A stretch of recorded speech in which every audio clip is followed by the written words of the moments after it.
안녕하세요. 캐나다 해밀턴 맥마스터 대학병원에서 일하고 있는 소아정신과 의사 민소윤입니다. 영상을 통해서 부모님들과 만나게 돼서 반갑습니다. 저는 12살에 캐나다로 이민 간 후로 거기서 자라고 공부를 해서 한국말이 서투른 점 양해해 주시기 바랍니다.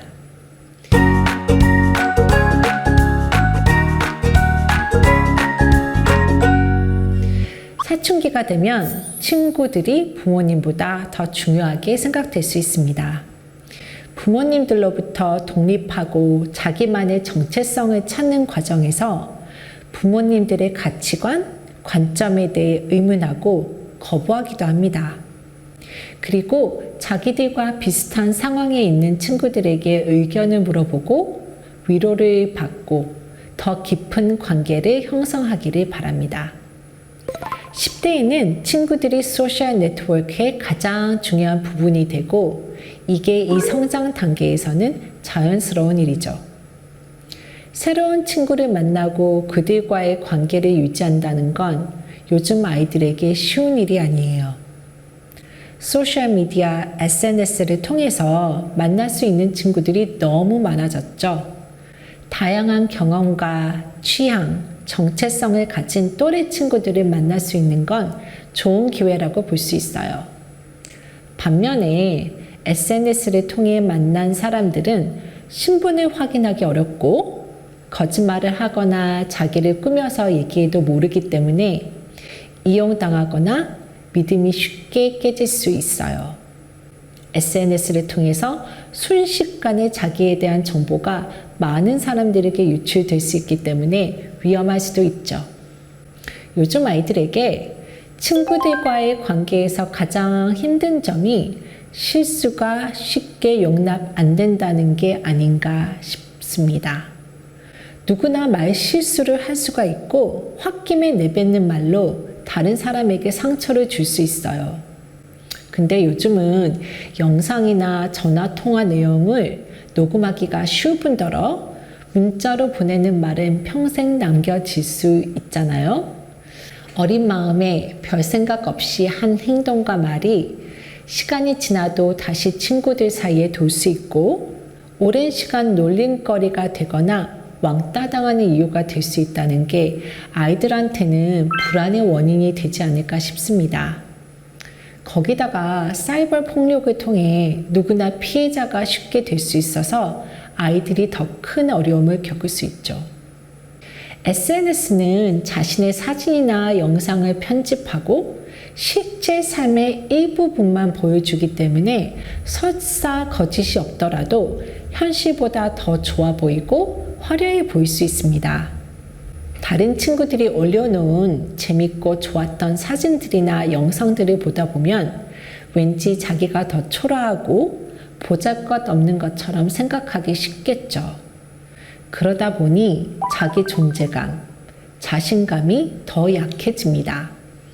다른 사람과 자기를 더 비교하게 되고 많은 경우 나는 다른 아이들과 어울리지 못할 거라는 걱정이 앞서죠.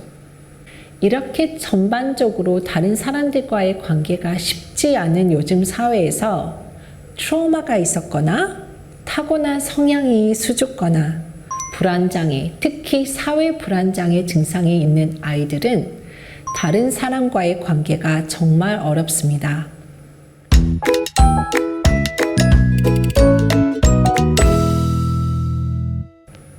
10대의 증상이 나타나거나 악화되는 Social Anxiety Disorder, 사회 불안 장애에 대해 좀 더 자세히 말씀드릴게요.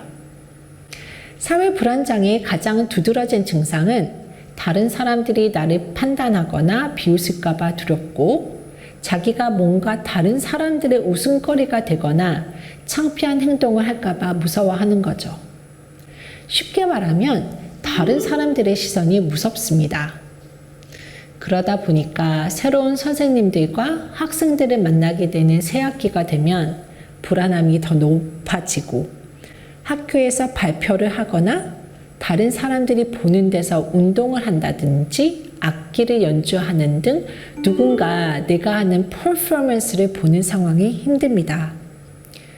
다른 사람들이 내가 먹는 걸 보는 것도 어려울 수 있어요. 내가 먹을 때 음식 씹는 소리가 너무 크면 어쩌나, 내가 지저분하게 먹는다고 생각하면 어쩌나, 너무 많이 먹거나 너무 조금 먹는다고 판단하면 어쩌나 하고 걱정합니다.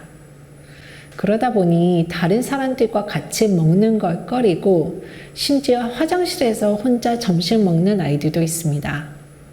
어떤 10대 환자는 병원에서 같이 산책하자고 하니까 너무 불안해하는 거예요. 자기가 걸을 때 팔을 움직이는 게 부자연스럽게 보이거나 땅만 보고 걷는 걸 보고 이상한 아이라고 다른 사람들이 생각할 거라고 믿더라고요. 사회 불안 장애를 겪고 있는 친구들은 식당에서 자기가 먹을 음식을 주문하거나 가게 가서 필요한 물건에 대해 물어보거나 전화를 해서 약속을 잡는 것도 굉장히 어려워합니다. 공동장소에서 화장실을 쓰는 상황에서도 지나친 걱정을 할 수 있습니다. 친구들과 여럿이 어울리는 것도 힘들고 돌잔치, 결혼식 등 집안의 큰 행사에 참여하는 것도 어려워합니다. 많은 아이들이 처음 만난 사람과 대화하는 거 어려워해요. 특히 어른들, 그 중에서도 권한이 있는 어른들은 더 어렵습니다. 그것 자체는 별로 이상하거나 걱정할 일은 아니에요. 자기가 아는 친구가 없는 상황에서 조용히 말이 없고 잘 어울리지 못하고 재미없어 할 수도 있어요. 근데 누군가 자기에게 먼저 다가와서 말을 걸어주는데도 눈을 맞추기 어려워하고 말을 못하고 불안감이 신체적인 증상으로 나타난다면 전문의에게 진단받아볼 필요가 있습니다. 대부분 사람들이 중요한 프레젠테이션, 발표를 하거나 인터뷰 볼 때 긴장해서 땀이 난다든지 손이 살짝 떨린다든지 심장이 빨리 뛰고 숨이 가파르게 느껴지고 어지럽거나 토할 것 같은 증상이 있을 수 있어요. 근데 가족이나 아주 친한 친구를 제외한 대부분의 다른 사람들과 있을 때마다 이런 증상이 나타나면 어떨까요? 정말 힘들겠죠. 다른 사람과 있는 것 자체가 벅찬 거죠. 다른 사람들이 나를 쳐다보고 나에 대해 수군거리거나 판단하거나 비웃는다고 생각하면 학교 생활도 힘들고 심한 경우에는 집 밖에 나가는 것 자체가 힘들어집니다. 등산을 하다가 곰을 만났다고 생각해 보세요. 이런 위험한 상황에서 우리는 그 자리에서 마비된 것처럼 얼어버리거나 도망갑니다. 공포를 느끼는 건 생존을 위해서 필요하죠. 근데 불안장애가 있는 사람들은 생존에 위협이 전혀 없는 상황에서도 극도로 강한 불안함을 느낍니다. 매번 새로운 사람과의 관계가 산에서 곰과 부딪히는 것처럼 무서운 거죠. 수줍고 조용하다 보니까 친구 사귀기가 힘들고 그러다 보니 학교에서도 혼자 있게 되고 혼자 있는 것 자체가 다른 아이들이 봤을 때 친구 없는 왕따라고 생각할 것 같아 불안함이 더 높아집니다. 나는 다른 아이들과 어울리지 못한다. 이 자체가 다른 사람들이 나를 판단하는 이유가 되는 거죠.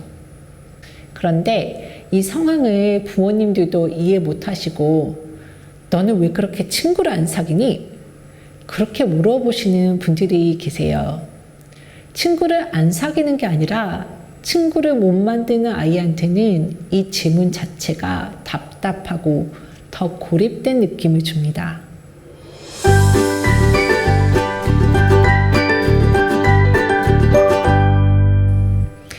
왜 아이들은 사회불안 장애가 생길까요? 대부분의 정신질환이 그렇듯이 사회불안 장애 원인은 유전적인 요소와 환경에서 오는 요소가 있습니다. 쉽게 말하면 타고난 기질과 성향, 그리고 자라면서 경험한 일들이 결합돼서 생기는 거죠. 예를 들어서 내성적이고 굉장히 수줍은 아이들이 어렸을 때 지나치게 비판적인 소리를 많이 듣고 자랐다든지 친구들에게 따돌림을 당한 경험이 많다든지 아니면 사람들 앞에서 창피하거나 수치스러운 경험이 있었다면 사회 불안장애 증상이 생길 가능성이 높아집니다. 가족 중에 불안장애가 있는 경우 가능성이 더 높아지고요.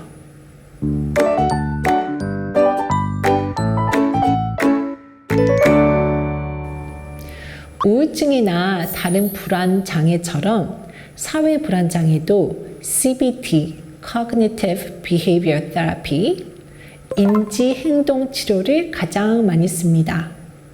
증상이 심한 경우에는 세로토닌에 영향을 주는 항우울제 약을 쓰기도 합니다. 만약 아이가 사회 불안 장애가 있지 않나 싶으시면, 그래서 아이가 사회생활 하는 게 힘들고 일상생활에도 영향이 있다고 생각이 드시면 소아정신과 전문의와 상담을 해보시는 게 좋겠습니다. 불안 장애를 치료할 때 가장 기본적인 컨셉 중 하나가 decreasing avoidance, 불안한 상황을 피하는 걸 줄이는 겁니다. 예를 들어서 친구 생일 파티에 초대를 받았는데 아프다고 핑계대고 안 갑니다. 그랬을 때 내가 불안한 증세를 안 느끼고 지나갈 수 있기 때문에 피하는 행동 자체가 뇌에서 강화됩니다. 문제는 이렇게 피하다 보면 일상생활에서 해야 할 일과 하고 싶은 일을 점점 못하게 되는 거죠. 불안감이 아이의 삶을 컨트롤하게 됩니다. 그리고 이 상황에 부딪혔을 때 아무리 무서운 상황이라도 불안감이 줄어들고 결국 지나가고 그걸 견딜 수 있다는 걸 배우지 못합니다. 그렇기 때문에 조금씩 불안한 상황에 exposure, 즉 노출되는 게 중요합니다. 조금씩 천천히 계속 반복해서 연습하는 게 중요하죠. 사회 불안 장애가 있는 아이들이 가장 두려워하는 게 다른 사람들이 날 쳐다보고 판단할 거라는 생각이라고 말씀드렸죠.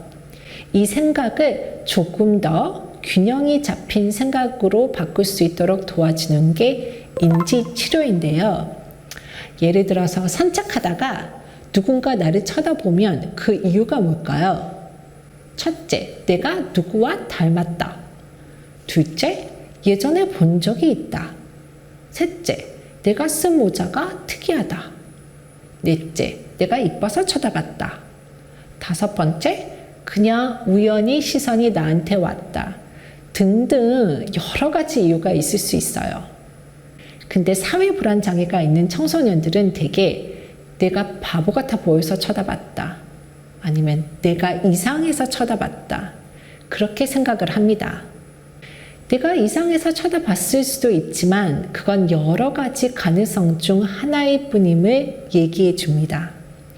다른 사람이 어떤 생각을 하는지 다른 사람 생각을 읽을 수 있는 무슨 초능력자가 아닌 이상 사실 알 수가 없다는 것도 인식시켜주고요.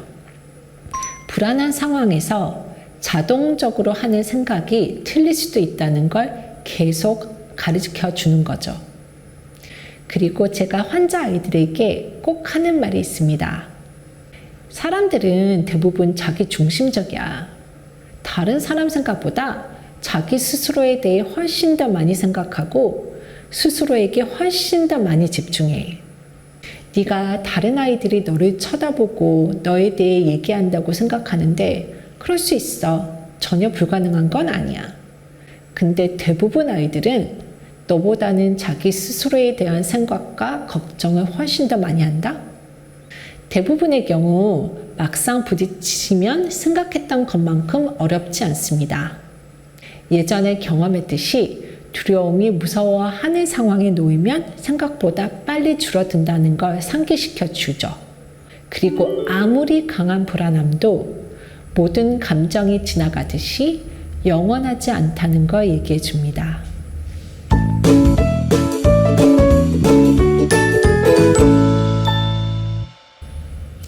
대인관계를 어려워하는 아이를 어떻게 이해할 수 있고 도와줄 수 있는지 얘기해 봤습니다.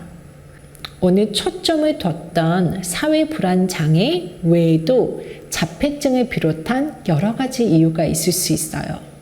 학교 생활이나 친구와의 관계, 일상생활이 어려울 정도면 전문의의 진단과 상담을 하시는 게 좋을 것 같고요. 부모님들이 아이가 하기 싫어서가 아니라 불안감이 너무 커서 못할 수 있다는 점 유념하시고 아이가 느끼는 불안함에 공감해 주세요. 오늘 강의 들어주셔서 감사합니다. 소아정신과 전문의 민소윤이었습니다.